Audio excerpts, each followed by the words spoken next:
আপনি কি কখনো ভেবেছেন একজন মানুষ কিভাবে পাসপোর্ট ভিসা ছাড়া ঢাকা থেকে আমেরিকা পৌঁছে যায়? না, এটা কোনো সিনেমা নয়, এটা এমন এক যাত্রা যেখানে সঙ্গী হয় শ্বাসরুদ্ধকর ভয়, গোপন চুক্তি, লাশের গন্ধ। আজ আমরা চলে যাব সেই নিষিদ্ধ পথে যা দিয়ে প্রতিদিন কেউ না কেউ হারিয়ে যাচ্ছে চিরতরে। সব শুরু হয় ঢাকার কোন অলিতে। একজন দালাল বলবে, ভাই ভিসা লাগবে, আমি সব করব, ব্রাজিল হয় আমেরিকা, 10 লাখ টাকা লাগবে। মানুষ বিশ্বাস করে, জমি বিক্রি করে, ধার করে, কিন্তু সে জানে না সে টিকিট কেটে ফেলেছে জীবনের সবচেয়ে ভয়ঙ্কর যাত্রা শুরু হয় ঢাকা থেকে কলকাতা, কাতার, ব্রাজিল।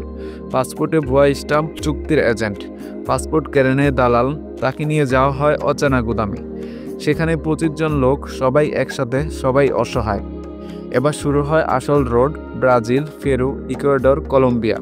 বাসে, ট্রাকে, হেঁটে, এক এক জায়গায় এক এক পাচারকারী। প্রতিটি সীমান্তে টাকা না দিলে তোমাকে আটকে রাখবে, আর কিছু জঙ্গলে হারিয়ে যাবে।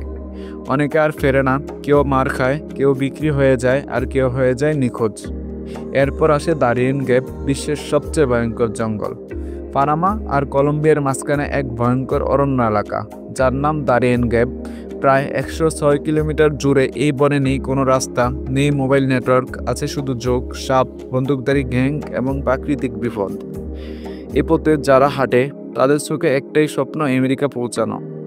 তুমি দেখবে গাছের নিচে পড়ে আছে হাড়গোড়, তুমি শুনবে পাশে হাঁটতে থাকা কেউ পড়ে গেল আর উঠে না। তুমি বুঝবে বাঁচা মানি অলৌকিক কিছু, তোমার শরীর বাঁচলেও মন বাঁচবে না। এই জঙ্গলের ভয় সারা জীবন রয়ে যাবে মাথায় দুঃস্বপ্ন হয়ে। জঙ্গলের পর তোমার গন্তব্য Panama, Costa Rica, Nicaragua, Honduras, Guatemala.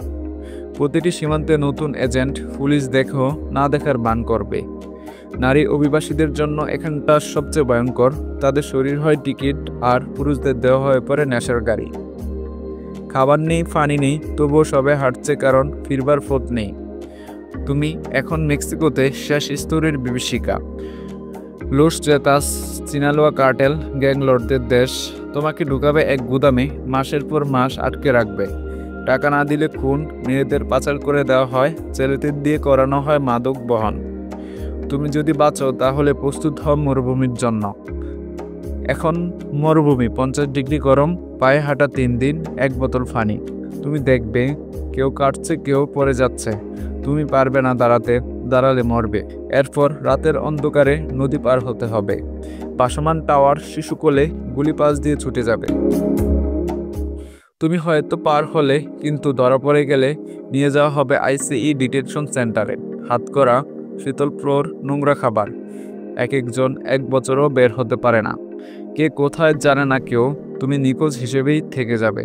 তুমি যদি শেষ পর্যন্ত পৌঁছাও নিউ ইয়র্ক, মিয়ামি বা টেক্সাসে, তোমার কাজ হবে থালা বাসন ধোয়া, লুকিয়ে থাকা, পুলিশ এলে পালানো।